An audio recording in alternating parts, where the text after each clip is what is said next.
On est aujourd'hui le jeudi 26 janvier, on est le 2 Tevet et le 2 Shvat, merci, et on continue notre cours commencé hier sur Parshat Bo, bien que hier on n'est pas directement et véritablement rentré dans Parshat Bo. Comme je l'ai annoncé, c'est un cours un petit peu complexe qui reprend des notions qui ne sont pas véritablement nouvelle, mais qui met en évidence un point extrêmement important. Et je résume ce que je pense être le point capital qui a été expliqué hier, afin de pouvoir continuer le cours d'aujourd'hui. On a expliqué hier que quand la Torah et quand nos maîtres nous parlent du projet de la création, ils nous révèlent que le projet de la création, la raison pour laquelle le monde et surtout et essentiellement l'homme ont été créés, c'est afin de pouvoir se connecter à Hachem. Tout le monde comprend bien que ça n'a pas été véritablement dit hier, mais c'est sous-entendu, que le problème qui se pose est que comment peut-on se connecter à Hachem? Comment peut-on avoir un lien avec Hachem, dans la mesure où Hachem, si on comprend ce que l'on dit, est forcément infini, et l'homme, comme on le sait, est essentiellement fini. Donc comment est-il possible de connecter, comment Dieu peut-il rentrer en contact avec l'homme et comment l'homme peut-il rentrer en contact avec Dieu? Donc on ne va pas répéter tout le cours d'hier, mais la conclusion était, comme on l'a mis en évidence pendant tout le cours, que finalement, la seule et unique connexion possible, celle que la Torah nous présente comme étant la connexion incontournable, c'est la connexion que j'ai appelée celle du din, celle de la loi, traduit en français pour que l'on humanise ces notions-là, sinon ça reste des notions trop abstraites. Ça veut dire la soumission, d'une certaine manière, à des responsabilités, à des devoirs. Il n'y a pas de gratuité, de facilité, et à combien plus forte raison, de grâce dans la relation entre Dieu et l'homme.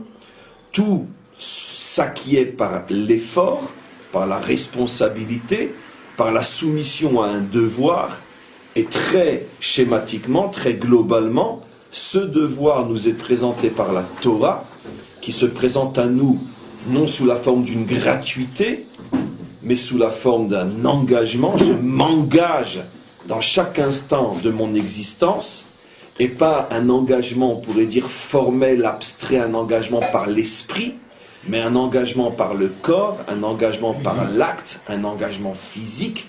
Quand tu manges, quand tu marches, quand tu parles, quand tu te lèves, quand tu vas dormir, la loi est constamment là pour te rappeler ton devoir concret sur terre dans le quotidien, afin de ne pas rester dans une relation vaseuse, abstraite, gratuite avec Dieu, qui n'est uniquement au niveau de l'esprit, et donc qui ne peut pas descendre véritablement dans la réalité concrète.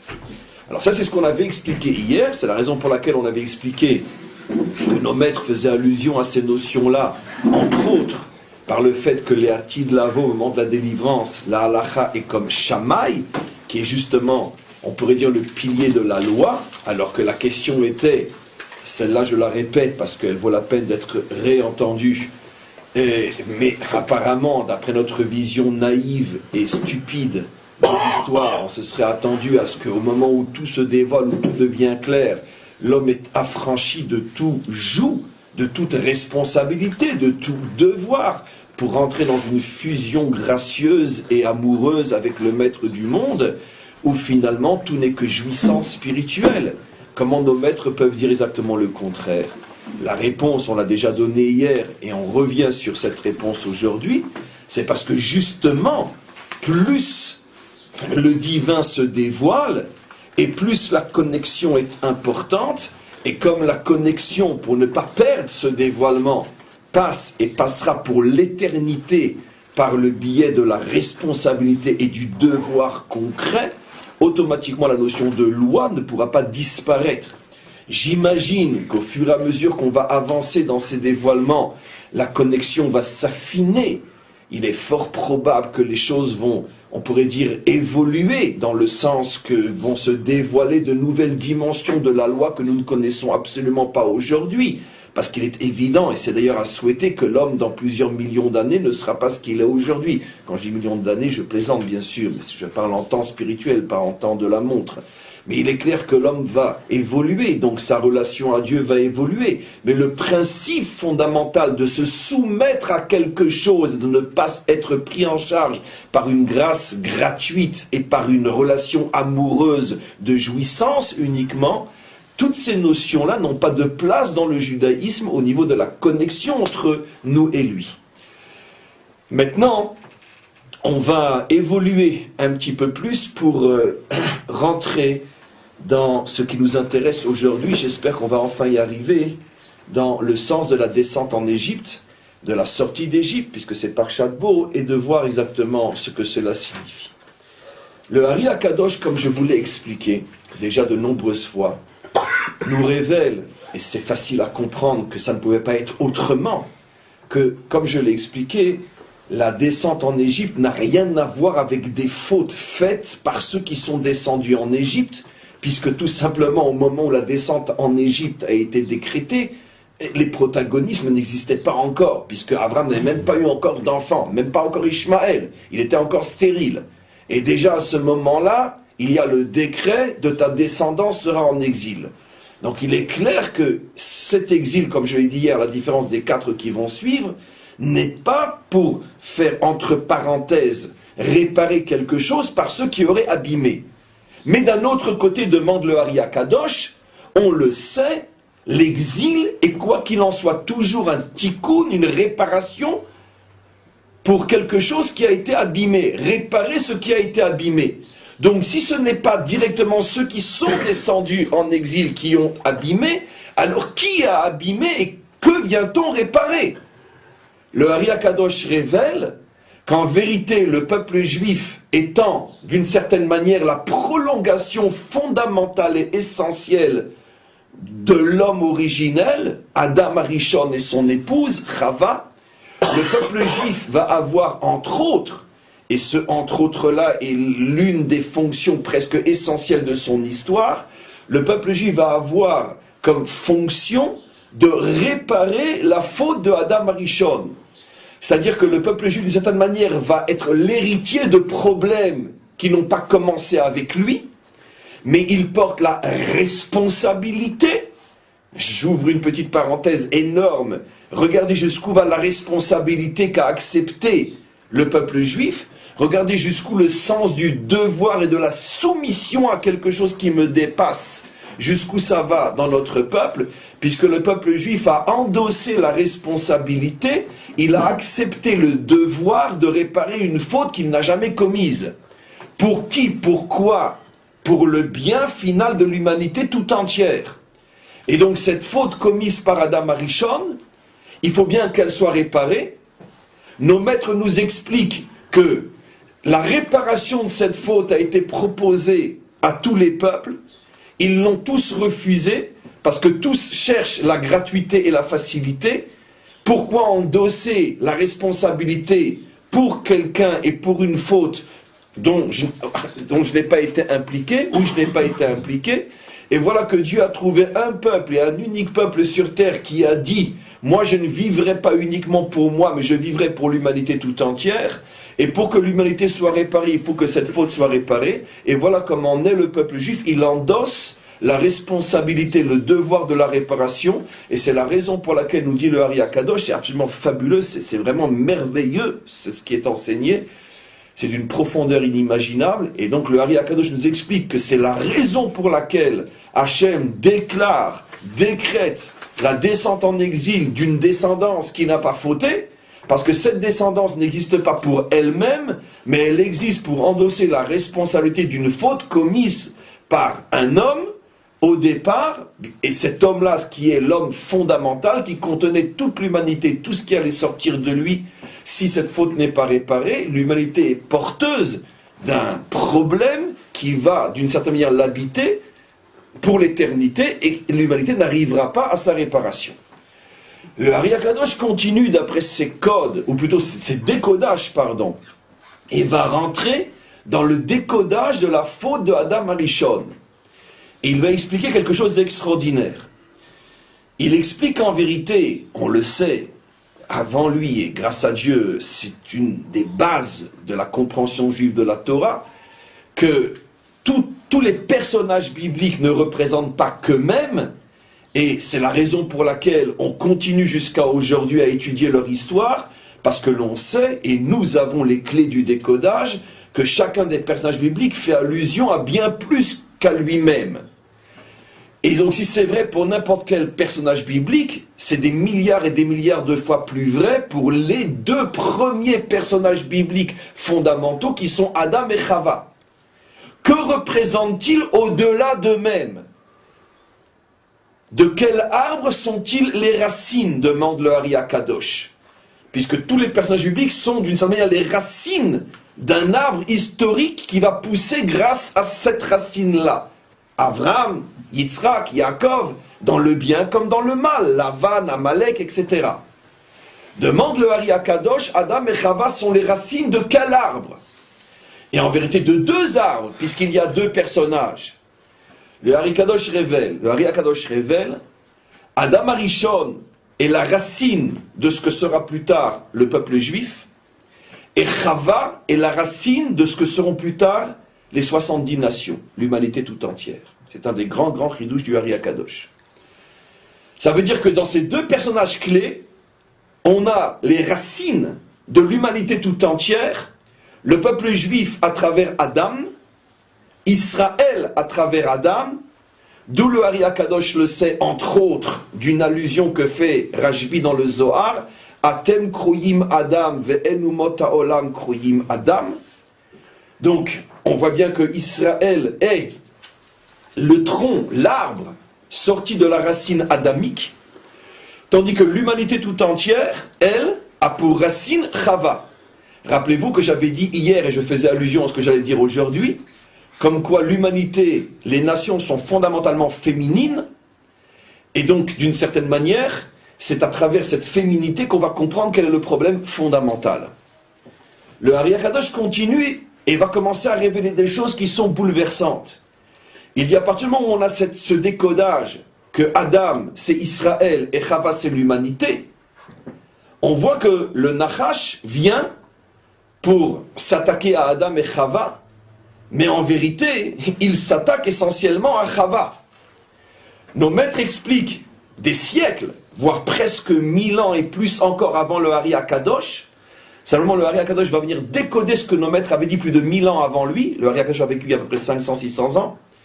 Donc, il y a presque 2000 ans, nos maîtres avaient déjà dit que l'intention du Nachash, mais eux l'avaient dit de manière qui est super codée et indéchiffrable par le commun des mortels. Nos maîtres avaient dit que l'intention du Nachash était de s'approprier Chava, de la séparer d'Adam, de s'approprier Chava, et même son plan était de tuer Adam carrément, de manière à ce que Adam ne vienne plus jamais lui réclamer Chava. Son plan n'a pas exactement marché comme il le voulait, mais malgré tout, il est arrivé à briser la relation qui régnait entre Adam et Chava. Cette brisure, nos maîtres en font allusion, en disant que pendant 130 ans, le chiffre 130 est codé, je vous l'avais déjà décodé, ça fait allusion à un des niveaux des noms divins, mais dans leur langage codé, nos maîtres disent que pendant 130 ans, Adam et Chava étaient séparés l'un de l'autre. Ces 130 ans font allusion à toute l'histoire jusqu'à la délivrance finale, comme je crois vous l'avoir déjà expliqué. Ce qui veut dire qu'il est, oui, arrivé d'une certaine manière à son plan, mais pas totalement, puisque quoi qu'il en soit, il y aura délivrance finale, donc il y aura retour et en disant remariage entre Adam et Chava. Mais donc, le Ari Akadosh continue très prudemment, surtout à l'époque où il parle, n'oublions pas, et il dit, l'humanité donc a été détournée de sa racine, de sa source d'inspiration qui est Adam. Elle est détournée par un phénomène qui s'appelle Nachash. Ça veut dire quoi? Ça veut dire que normalement, l'humanité aurait dû vivre comme une épouse collée à Adam, mais quelque chose est venu qui a détourné l'humanité de sa source véritable qui est Adam. Une appropriation de la féminité qui est l'humanité au profit du Nachash et détournement d'Adam.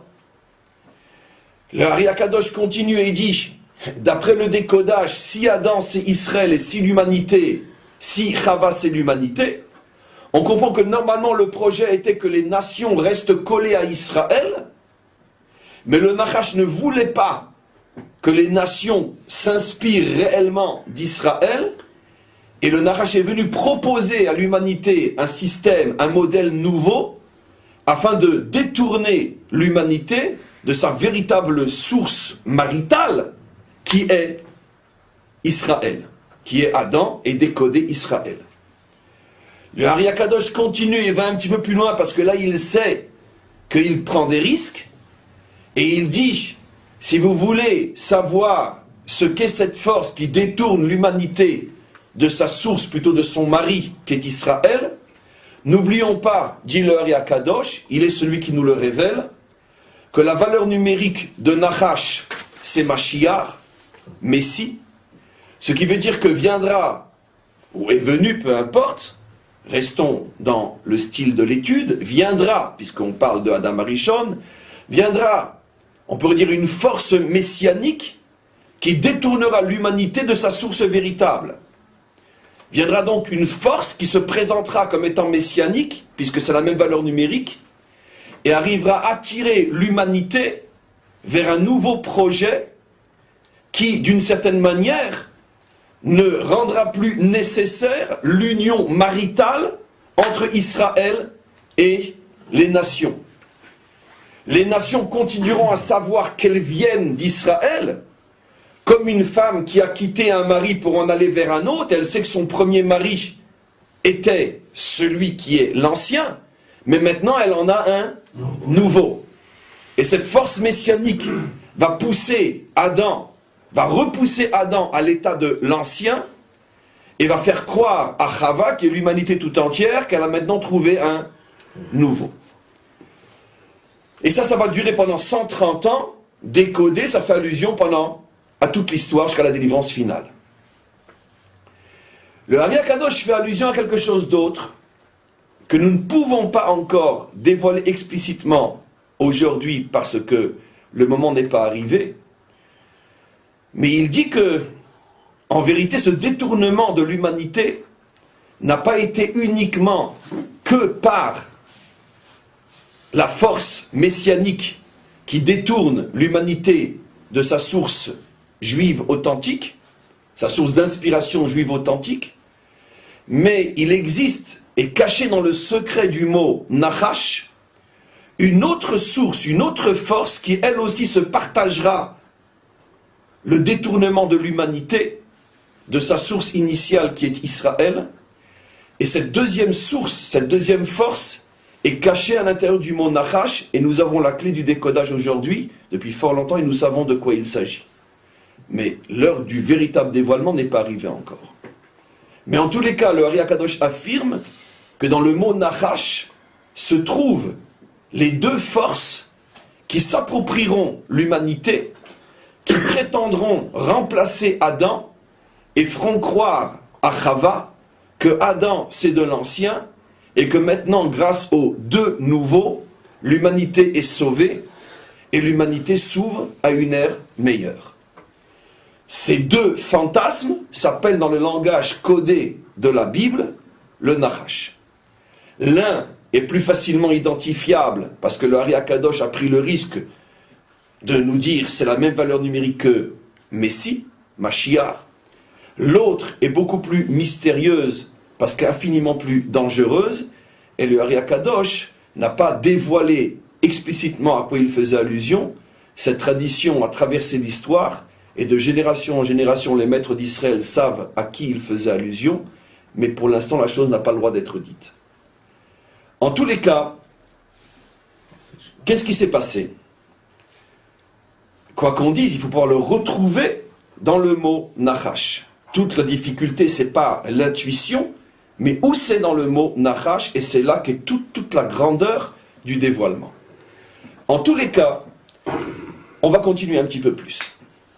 Qu'est-ce qui s'est passé au moment où il y a eu cette déconnexion?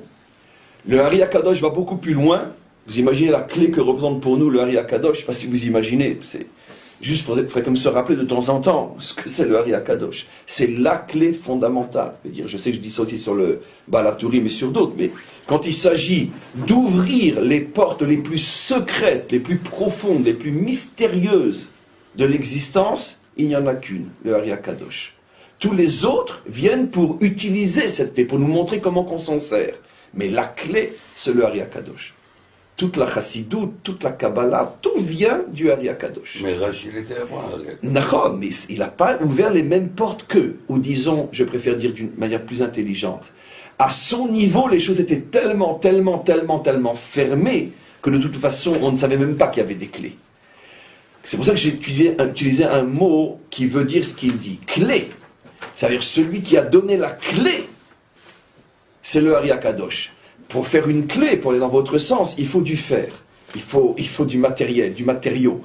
Le matériau était déjà bien sûr, bien évidemment, chez les maîtres d'Israël qui ont précédé le Hari HaKadosh, comme le Rashi, comme le Balatourim.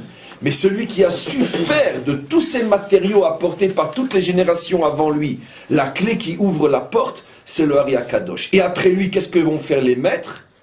Et trouver les portes à ouvrir, et savoir, trouver le trou de la serrure, et savoir aussi comment tourner la clé dans le trou de la serrure. Ça n'enlève rien à leur mérite. C'est énorme. Parce que si j'ai une clé, je ne sais pas où est la porte, et je ne sais pas où est la serrure, ça ne me servira à rien. Donc chacun est grand et le géant dans son domaine.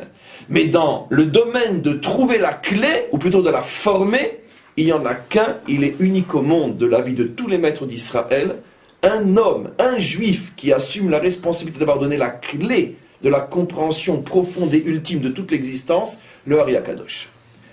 Donc, on continue maintenant après, on pourrait dire le remerciement qu'on lui devait. On continue. Il va plus loin dans le décodage et il dit la chose suivante.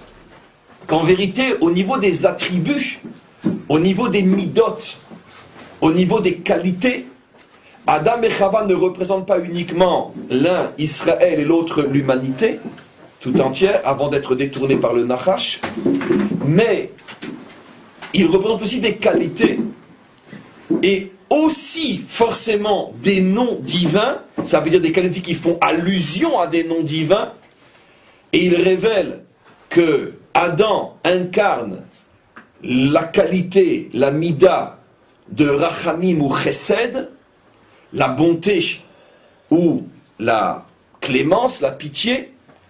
C'est ce qu'on retrouvera d'ailleurs dans le Talmud bien avant lui, 1000 ans avant le Hari HaKadosh.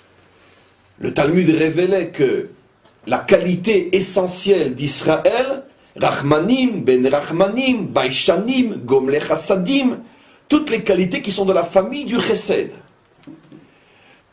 Tandis que, dit le Hari HaKadosh, Chava incarne le pilier du din, de la rigueur, du devoir, de la soumission, dans le sens le plus positif du terme, puisque c'est l'essence même de la Torah d'Israël.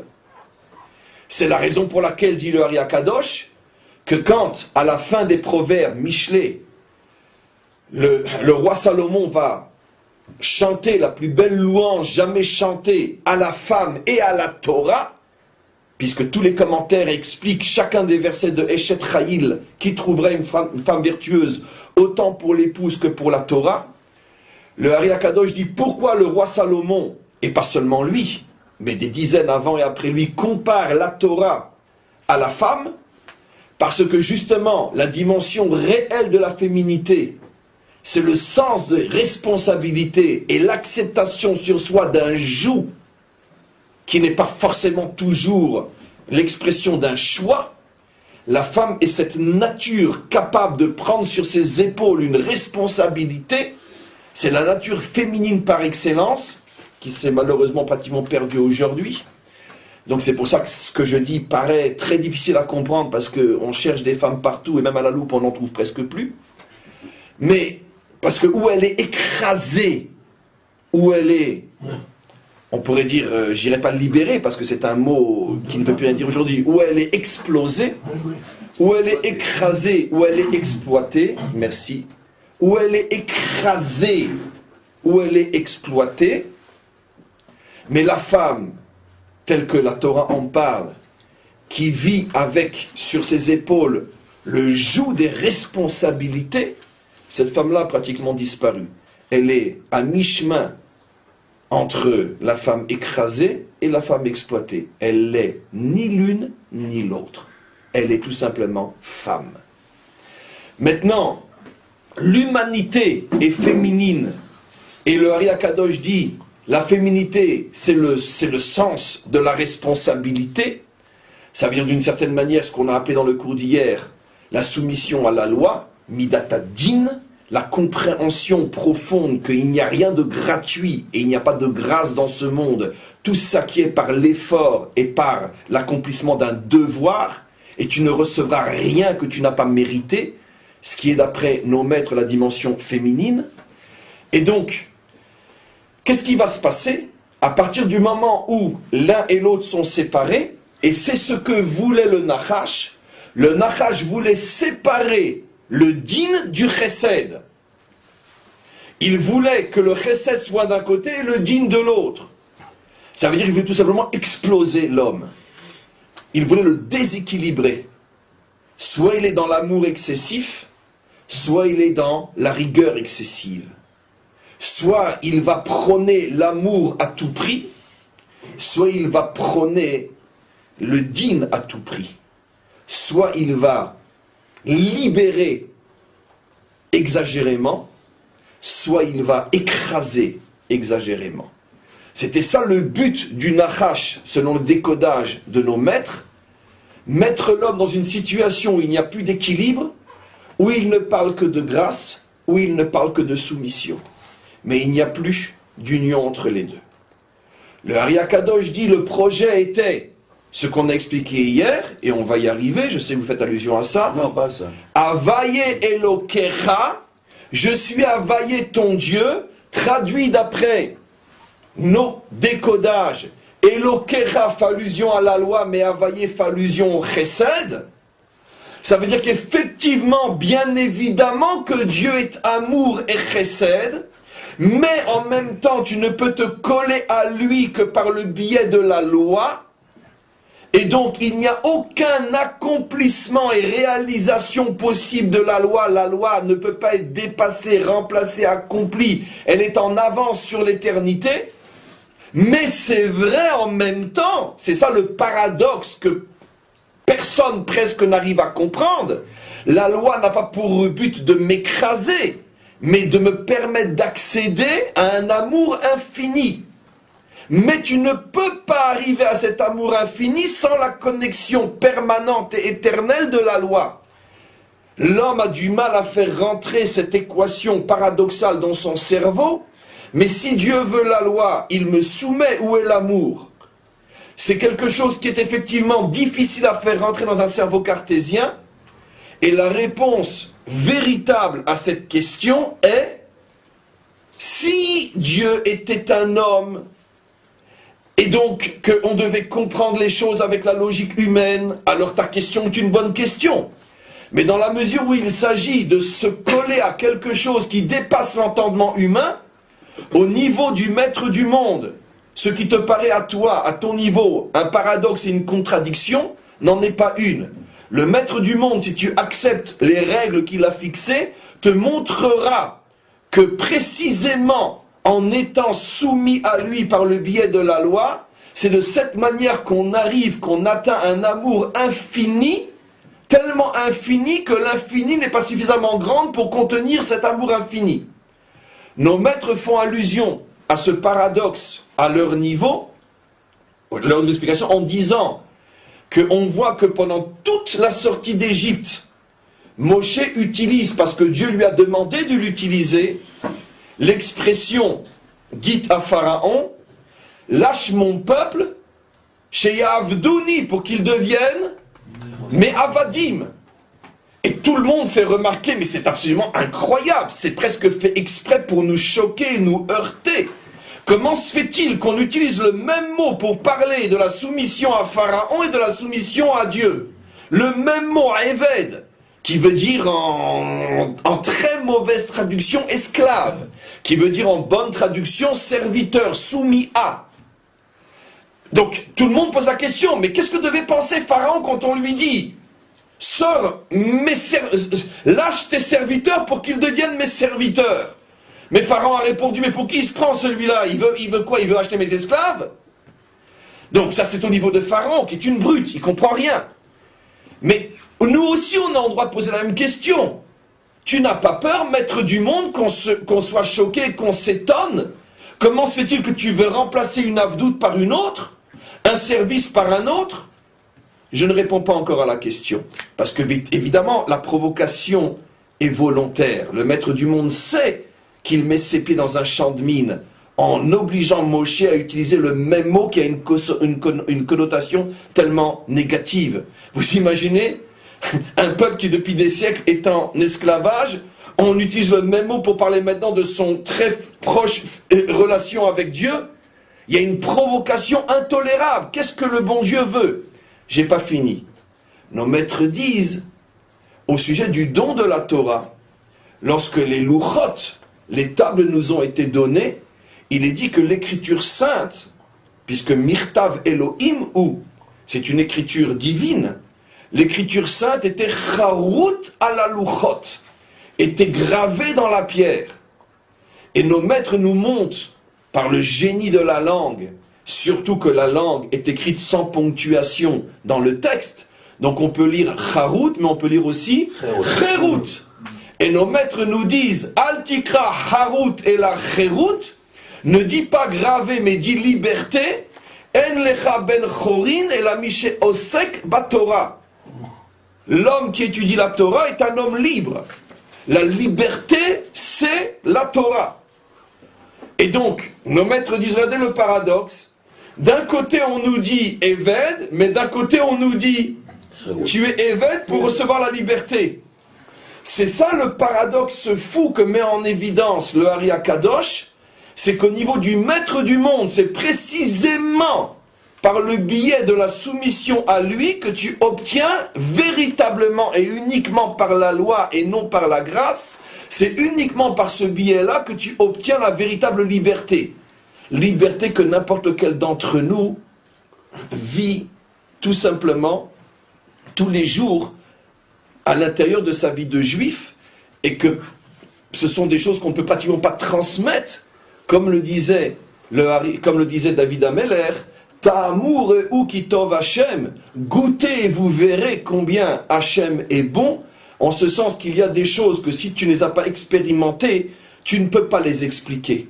Et donc cette véritable liberté qui est cachée au plus profond de la Torah, et ce paradoxe incroyable que plus l'homme respecte la loi et plus il se libère, ce paradoxe qui est vécu tous les jours depuis des millénaires par des millions de juifs, ce paradoxe-là est le secret de la liberté cachée au plus profond de notre peuple. Est-ce que c'est pas le hirat, dans d'autres vocabulaires, hirat aromemut, qui débouche sur ce qu'on appelle, Tania, elle avait appelé Avak Dola.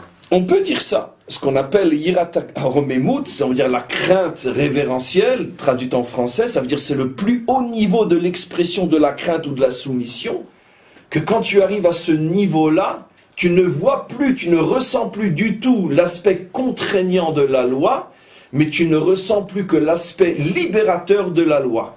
Dieu a caché à l'intérieur de la loi une force de liberté infinie.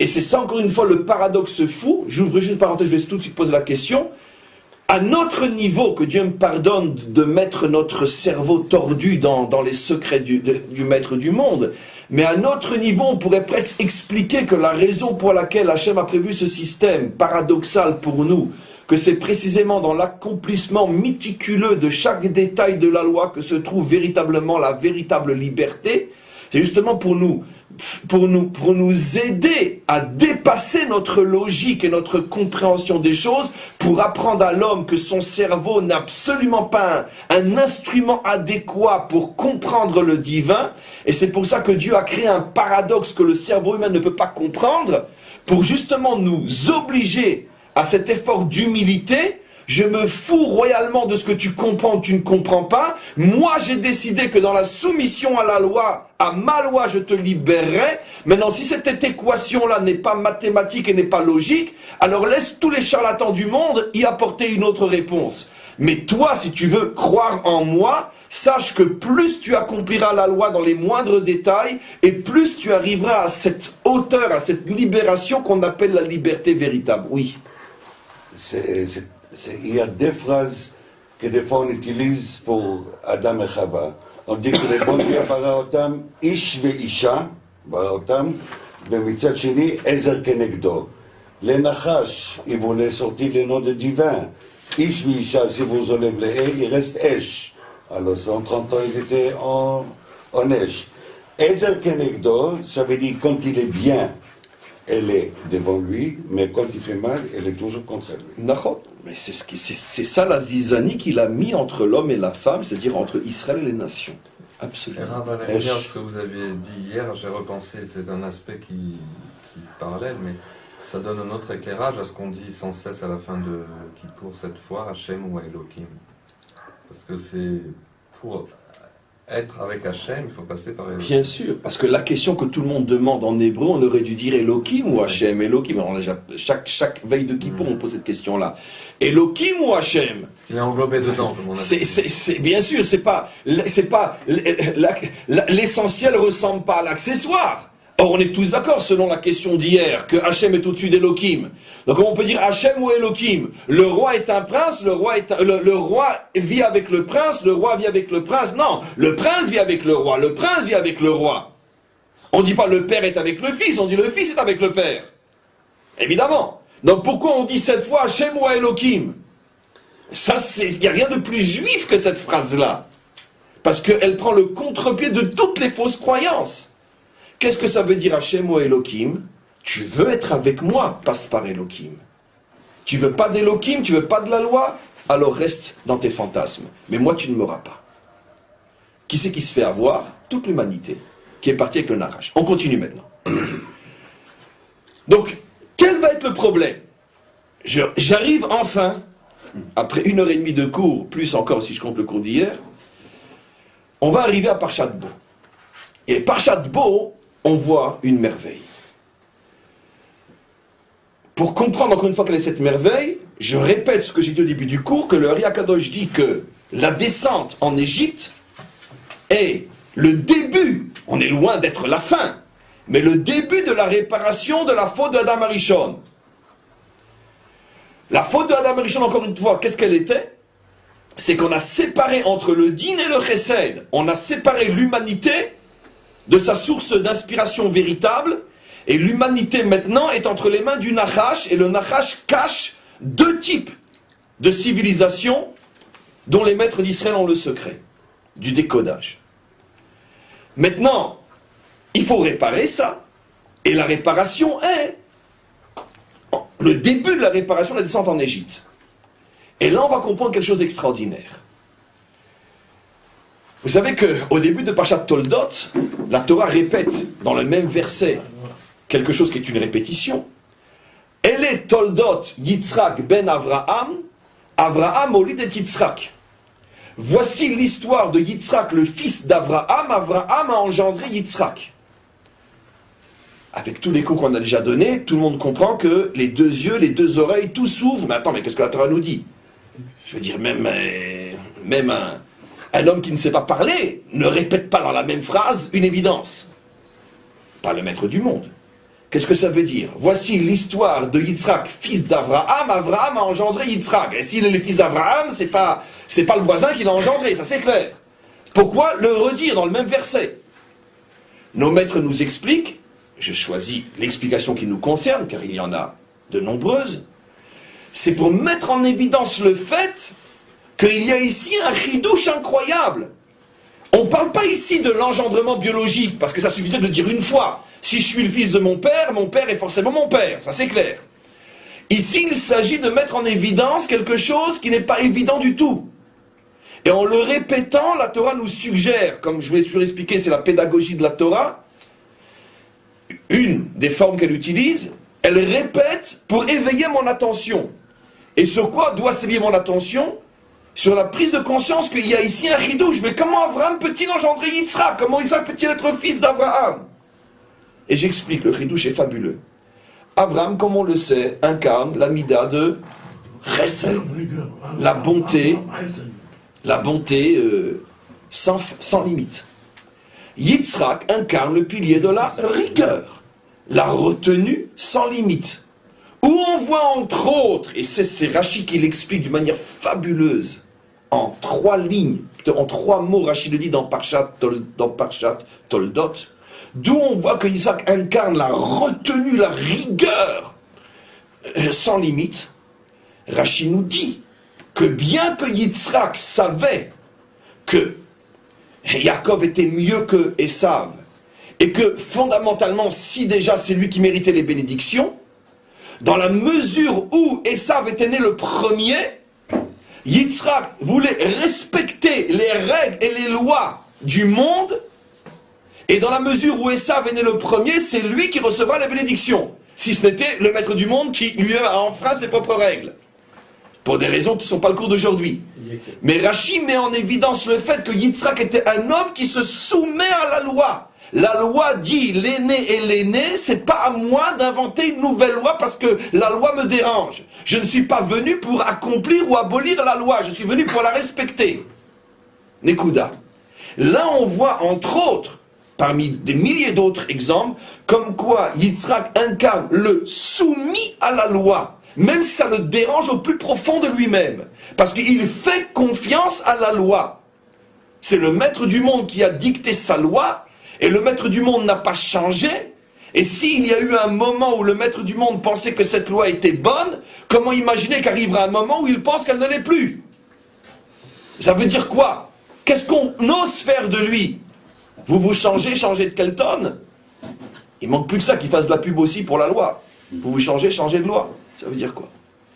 Donc, de là on voit la rigueur, la soumission de Yitzhak. Et c'est la raison pour laquelle, quel est l'autre symbole de Yitzhak? Ben la Hakeda, celui qui est prêt à se sacrifier, si Dieu l'a demandé. Mais chez lui, c'est un modèle qui est poussé à l'extrême, jusqu'au sacrifice même. C'est pas notre modèle absolu. Notre modèle absolu, c'est Yaakov, le 3e, la synthèse des deux. Revenons maintenant à ce que dit le verset.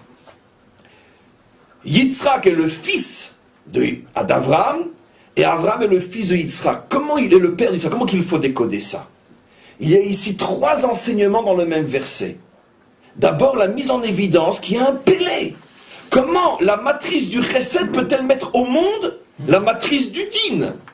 Comment d'une graine de tomate peut-il sortir des poivrons? Comment d'une graine de pommier peut-il sortir des oranges?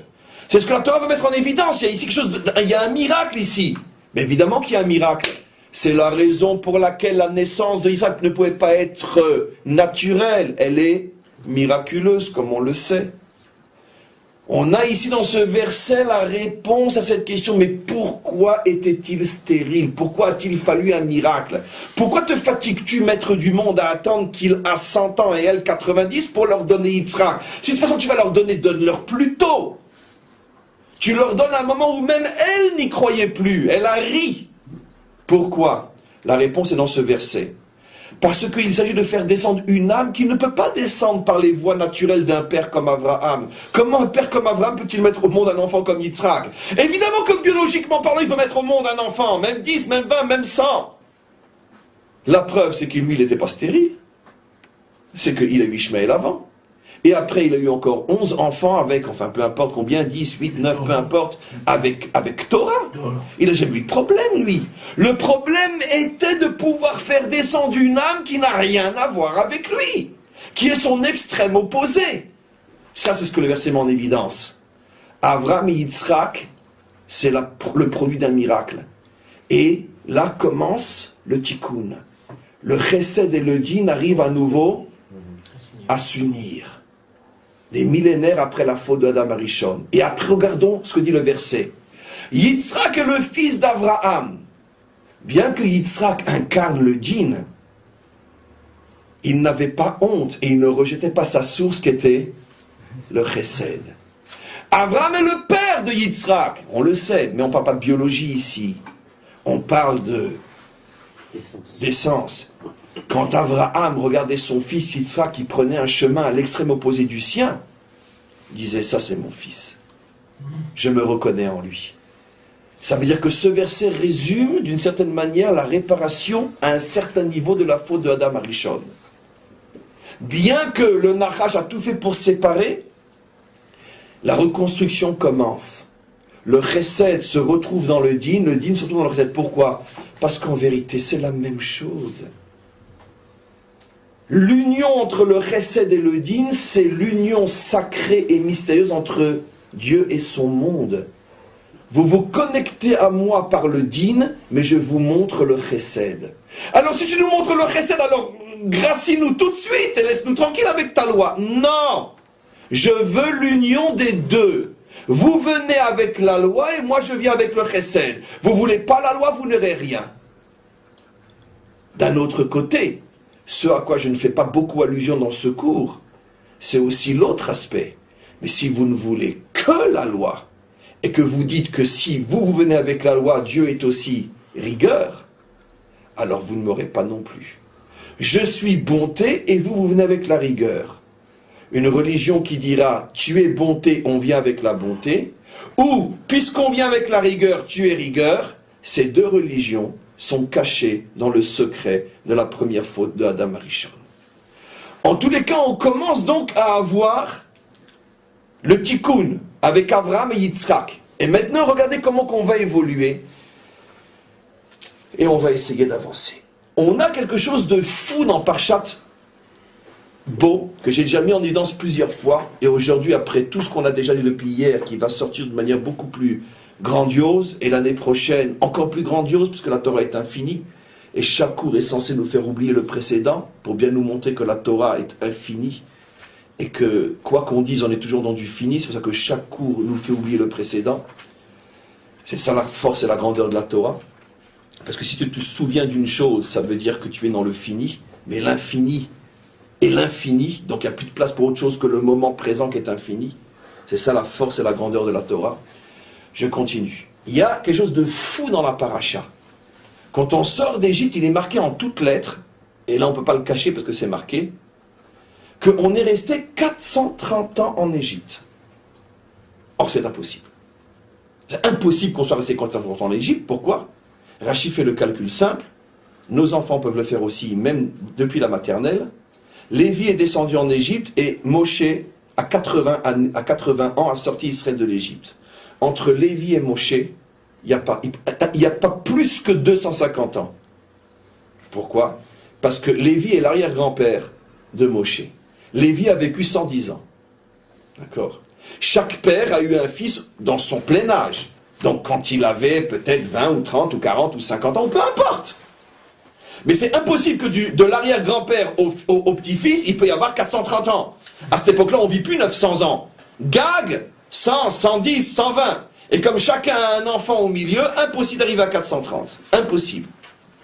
En vérité, on sait, d'après notre tradition, qu'on n'est resté que 210 ans en Égypte. C'est naissance d'Israël. D'accord. Mais pas vraiment, parce que 430. Donc, première question, qu'est-ce que c'est ce chiffre 400 et quelques? Deuxième question, si déjà tu es dans les 400, pourquoi dire 430? On en a un, tout frais, tout cuit, tout chaud à manger tout de suite. Que la Torah a déjà dit, qui est faux lui aussi, 400.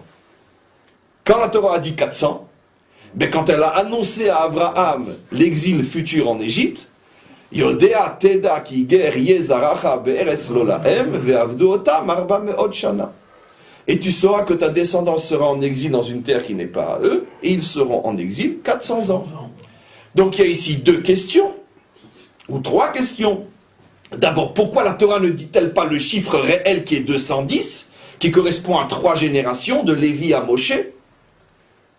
Et pourquoi, si déjà elle invente un chiffre dont on sait l'origine, 430, pourquoi tu ne dis pas le chiffre que tu avais toi-même déjà dit, 400, bien que celui-là on ne le comprend pas non plus? Mais pourquoi, d'où viennent les 30 de plus? D'où viennent les 30 de plus?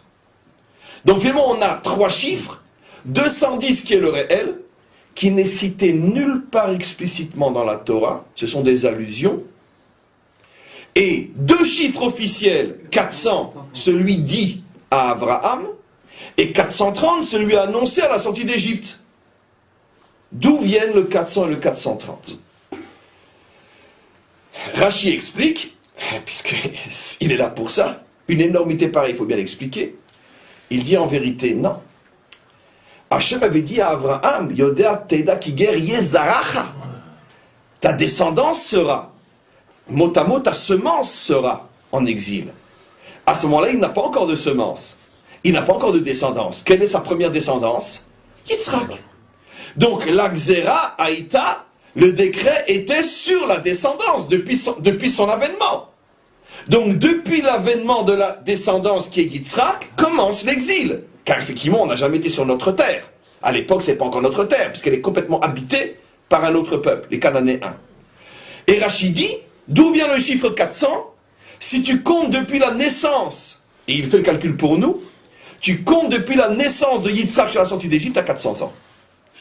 Ce qui veut dire que nos pères sont restés en Égypte 210 ans, mais l'exil au niveau de la semence, au niveau du Zéra, a commencé à la naissance de Yitzhak, qui est la première semence à être sur une terre qui n'est pas à lui.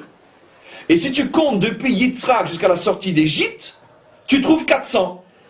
On a gagné un chiffre. Et alors d'où vient l'autre, 430? En plus, c'est le seul qui est dit. À la sortie d'Égypte, notre parcha le seul. Rachid dit, Nachon. Lorsque Yitzhak est né, a commencé l'exil. Mais quand a-t-il été annoncé? Dans la fameuse alliance Ben Abetarim, l'alliance des morceaux. Là où Hachem lui a dit, et tu sauras que ta descendance sera en exil pendant 400 ans. Mais cet événement a eu lieu avant la naissance. Combien d'années avant? 30 ans. Ce qui veut dire que les 430 ans sont depuis qu'a été annoncé l'exil.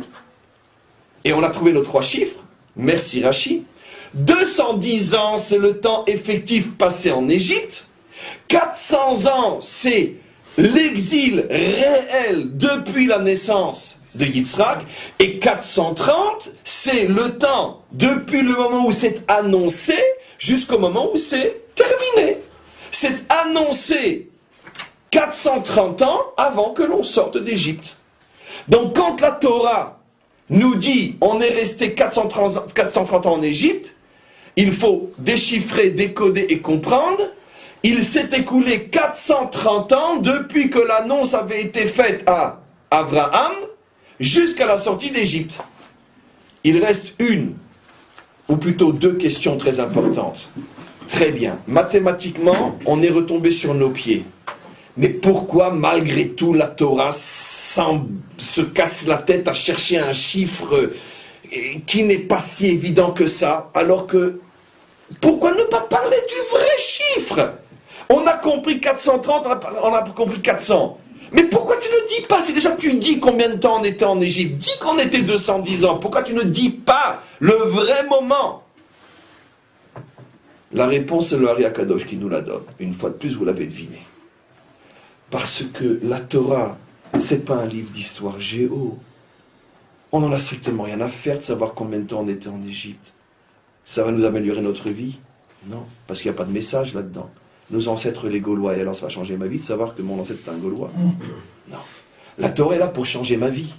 Donc si elle me dit quelque chose, c'est un message. Me donner une date froide, gratuite, et alors? Ils étaient 210 ans en Égypte, et alors? Ça me fait de belles jambes. Et si ça avait été 1 an de plus ou 10 ans de plus, ça t'aurait changé ta vie? Non. La Torah veut te transmettre un message. Elle veut te faire comprendre que notre présence en Égypte est liée à Yitzhak. Pourquoi l'exil? J'explique d'abord les 400. Pourquoi l'exil a-t-il commencé au moment où Yitzhak est né? Quel rapport? Quel rapport avec Yitzhak? D'accord, c'est dit, mais quel est le rapport? Pour bien nous faire comprendre que c'est à cause de Yitzhak qu'on est descendu en Égypte. C'est ce que Hachem dit. Yodea Teda Kiger Yezaracha. Ta descendance sera en Égypte. Maître du monde, qu'est-ce qu'elle a fait, ma descendance? Et c'est qui ma descendance? Yitzhak. Pourquoi la Xéra est sur Yitzhak au point que la Torah fait remonter l'exil à la naissance de Yitzhak? Là est le message. Tiens, il y a un lien entre la descente en Égypte et Yitzhak. Tiens, Yitzhak qui incarne le pilier de la rigueur. Oh. Et maintenant 430. Et alors là, vraiment, écoutez. Et pourquoi 430? Pourquoi parler de l'autre chiffre? Parce que c'est pas seulement lié à Yitzhak, notre descente en Égypte, c'est aussi lié à Abraham. Mais pas à Abraham, à Abraham. 30 ans avant la naissance de Yitzhak, il s'appelle encore Abraham. La descente en Égypte est à cause d'Avram et Yitzhak. Avram et Yitzhak. C'est-à-dire, lorsque le chesed n'arrive pas à s'unir au din. Parce que qui et quand le chesed s'unit au din? Avraham olid et Yitzhak. Avram lo yachol et olid et Yitzhak. Avram, il ne peut pas. Pourquoi Avram ne peut pas engendrer Yitzhak? Vous savez pourquoi? Parce qu'à cette époque-là, Avram était encore dans un chesed déconnecté du din. Avram était encore, on pourrait dire, dans une relation pur amour avec Dieu. Hachem lui dit, comme ça tu ne peux pas être le fondateur de mon peuple. Non. Je veux que tu deviennes Avraham. Je veux que tu comprennes que sans din, il n'y a pas d'amour. Il faut les deux. Et donc, le niveau Avraham désigne notre premier père dans un état d'emprisonnement à l'intérieur d'une vision d'amour qui n'a pas de prise sur la réalité. Et quand il a progressé au point de mériter de devenir Avraham, il a pu faire naître Yitzhak. Et sa mère s'appelait Sarah avant. Et Sarah, c'est le même tikkun au niveau des deux, puisque la mère incarne bien sûr le problème de l'humanité. Mais pour l'instant, restons au niveau Avraham. Donc, comme j'ai expliqué, quand Avraham au lit de Yitzhak, il y a un tikkun qui commence, une réparation qui commence. Alors pourquoi il y a l'exil malgré tout? Parce qu'on est toujours dans des commencements de préparation. Après, il faut que ça s'incarne encore plus. Et quelle est la réponse simple? Bien que, croyez-moi que c'est beaucoup plus profond que ce que je dis. La réponse, alors si Avraham est arrivé à mettre au monde Yitzhak, si le chesed a accepté le din et si le din a accepté le chesed, alors pourquoi descendre en Égypte? Parce que c'était encore seulement au niveau de deux individus. Bien que ce sont des individus importants, pères fondateurs. Mais il faut maintenant que ça descende au niveau du peuple, de la nation. Parce que c'est toujours beaucoup plus facile au niveau d'individus. Mais quand ça doit descendre au niveau d'une nation, alors là, c'est tout le projet de l'histoire. Eux représentent la graine du tikkun. Maintenant, il faut que la graine soit plantée dans la nation et qu'elle donne son arbre et son fruit, qui est la délivrance. Quel est le rapport? Alors maintenant, on a déjà donc compris pourquoi ces deux dates, 400 et 430, pour nous faire comprendre que toute la raison de la descente en Égypte, c'est lié au problème des deux premiers pères. Parce que le chesed et le din ont une difficulté à s'unir. D'accord. Bon, qu'est-ce que ça peut lui faire au bon Dieu si je fais la loi comme ça, il sait que je l'aime, il m'aime, et puis de toute façon, allez, on est juif dans son cœur, je veux dire. Ben, on est tous prisonniers de ce problème. Tous. Jusqu'à aujourd'hui, 3000 ans après. Allez, arrêtez vos histoires, et si je fais 7 virgules en moins ou en plus, ça va changer quelque chose, mais laissez-moi tranquille, arrêtez d'être orthodoxe, arrêtez vos histoires, ce qui compte, c'est le cœur, c'est l'amour, c'est la foi. Nous aussi, on parle comme ça. Chacun dans les détails de sa vie. À cause de ce problème de la difficulté de l'union entre le chesed et la rigueur, on est descendu en Égypte. C'est pour ça que la Torah ne parle que de ces deux dates-là, l'une liée à Avram et l'autre liée à Yitzhak, pour nous faire comprendre que Avram et Yitzhak n'arrivent pas à s'unir. Et même s'ils sont arrivés à s'unir finalement, c'est vrai, mais malgré tout, après, il faut que ça descende au niveau de la réalité dans l'histoire. Et où on va le voir maintenant, que c'est entre autres tout le sujet de la sortie d'Égypte. Alors on va le voir aujourd'hui à notre niveau, parce que comme on est en train de sortir avec les parachutes, ce que je dis maintenant va s'affiner avec d'autres visions de cette notion-là dans les cours qui vont suivre, dans les prochaines semaines. Mais d'abord, il faut savoir la chose suivante. C'est que on le voit d'une manière vraiment forte avec l'histoire des Makotes. Comment on est sorti d'Égypte? Très brièvement, parce que volontairement, d'abord j'ai plus la force d'aller plus loin, et puis je ne peux pas l'expliquer suffisamment maintenant pour entamer cette explication jusqu'au bout, je préfère la laisser par la suite. Mais au niveau des Makotes, au niveau des 10 plaies, j'aime pas le mot en français, on s'aperçoit de quelque chose de fabuleux. Et je reprendrai cette notion que je commence à expliquer la semaine prochaine, quand Pharaon va faire Teshuvah finalement. Mais très brièvement maintenant pour terminer le cours. Finalement, on s'aperçoit quand on a tout le film que le but n'était pas de tuer Pharaon. N'était pas de le briser, dans le sens tu me déranges, dégage, non. Finalement, d'après notre tradition, Pharaon va faire Teshuvah. C'est lui qui dira au moment où la mer va s'ouvrir, Mika Mocha Ba'elim Hashem, l'un des plus beaux versets de la Shira, de ce cantique-là. C'est lui qui le dira d'après notre tradition. D'après notre tradition, on le sait et on le reverra, il n'est plus retourné en Égypte après. Il a compris le message, il a compris que Hashem ou Elohim, et il est parti du sud au nord, il est parti fonder la fameuse civilisation appelée Nineveh, avec tout ce qu'on expliquera la semaine prochaine. Donc finalement, ce que Hashem avait dit s'est réalisé.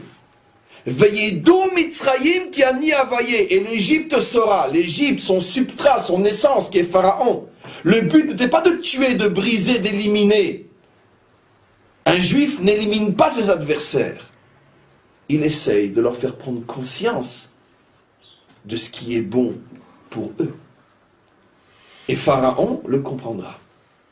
C'est la raison pour laquelle Rachid dit, si Hachem avait voulu, il aurait pu envoyer tout un super tremblement de terre, on serait sorti tout de suite.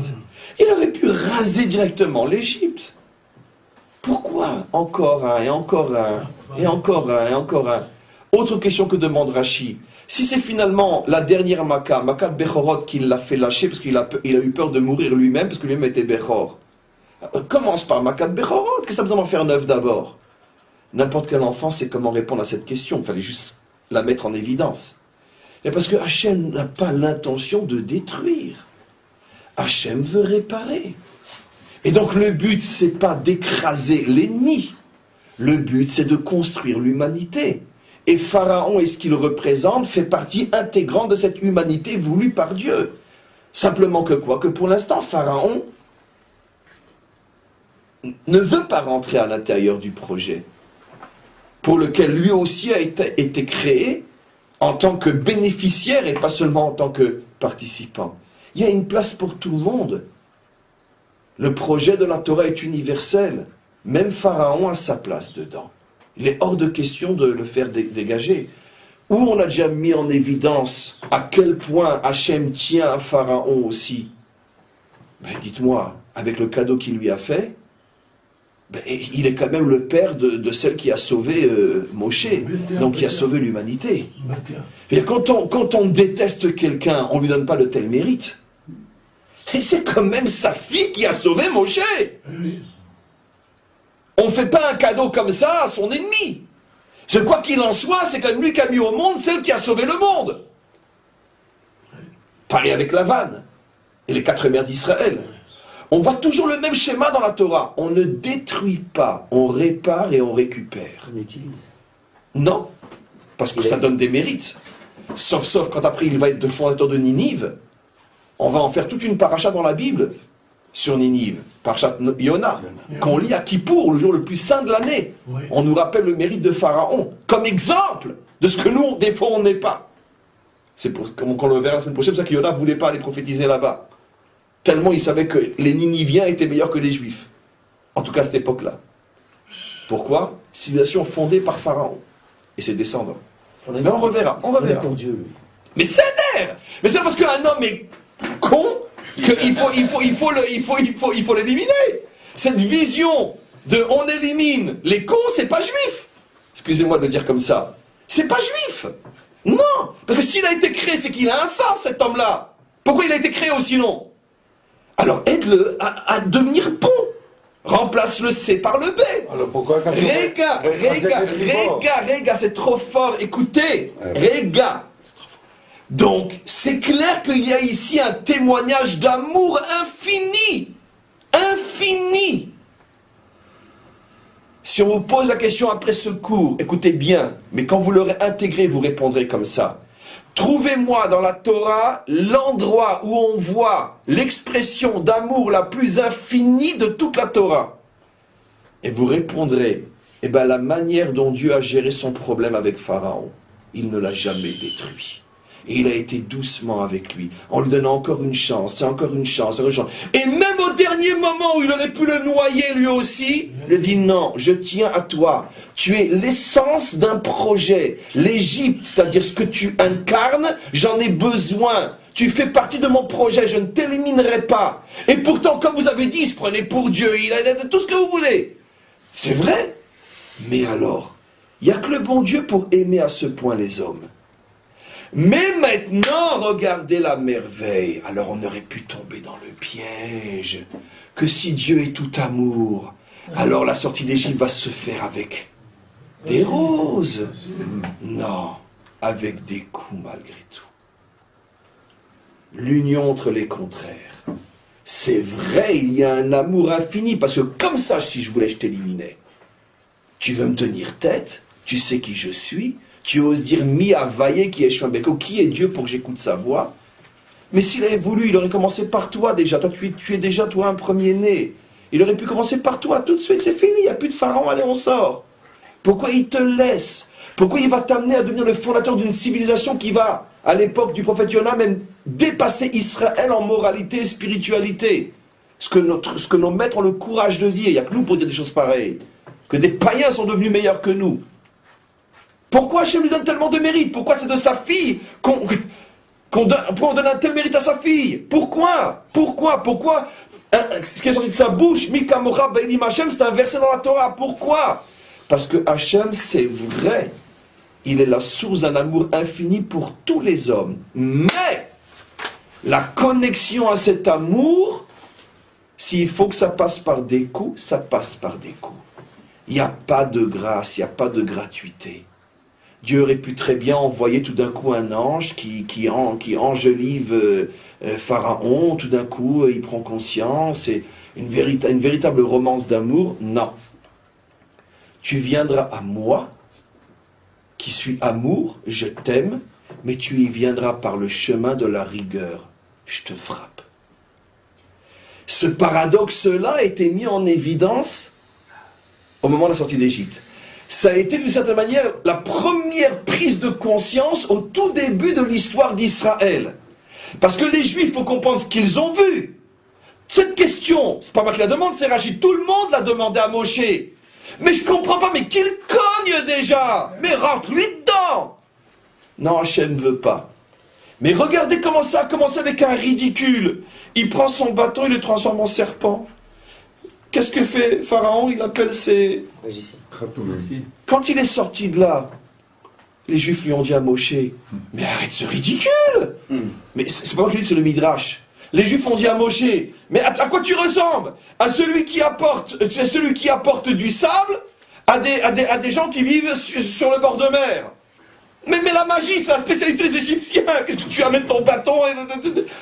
Mais arrêtez de vous ridiculiser, toi et ton Dieu. Mais rentre-lui dedans, cogne. Il veut pas. La deuxième, les grenouilles, peu importe, ils font pareil. Et ainsi de suite. Après, il renforce son cœur. Mais cogne déjà. Mais qu'est-ce qu'on s'en fout de son oui? Pourquoi? Plus encore. À chaque fois que Moshe revient, il dit, il faut que tu acceptes. Mais il ne lui demande pas qu'il accepte. Quand quelqu'un est en prison, qu'est-ce qu'on fait? On a tous vu des films. Quand les commandos viennent pour libérer les prisonniers, ils tuent tous les gardiens et ils libèrent les prisonniers. Est-ce que vous voulez, s'il vous plaît, prendre la clé et aller ouvrir la porte de la prison? Vous avez déjà vu un film comme ça, on n'y croirait pas. Mais qu'est-ce qu'on a besoin de son oui? Mais on s'en fout de son oui. Non. Israël commence à voir que le bon Dieu, il est véritablement amour. Il ne détruit pas Stam. Mais d'un autre côté, qu'est-ce qu'il voit en même temps? Mais d'un côté, il cogne. Il ne lâche pas prise jusqu'à ce que la personne cède. C'est comme ça qu'Israël est né. Et c'est la raison pour laquelle toute la Torah s'enracine dans la sortie d'Égypte, pour nous faire comprendre que l'essence du judaïsme, le message d'Israël hors la goïm, c'est d'apprendre aux hommes à sortir de ces deux fantasmes qui pourrissent et détruisent l'humanité tout entière, soit de ne présenter Dieu que comme une rigueur qui se soumet, soit de le présenter comme un amour qui pardonne tout. Dieu est à la croisée entre ces deux mensonges. Dieu est amour, mais on vient chez lui par le chemin de la rigueur. Et ce paradoxe-là est le projet d'Israël, et c'est finalement ce qui va se dévoiler au moment de la délivrance. C'est ça le secret de Hachem Echad. Dieu est un dans le sens qu'il unit les deux contraires, il unit à la fois la rigueur, et il unit en même temps l'amour. Amen. Comment ?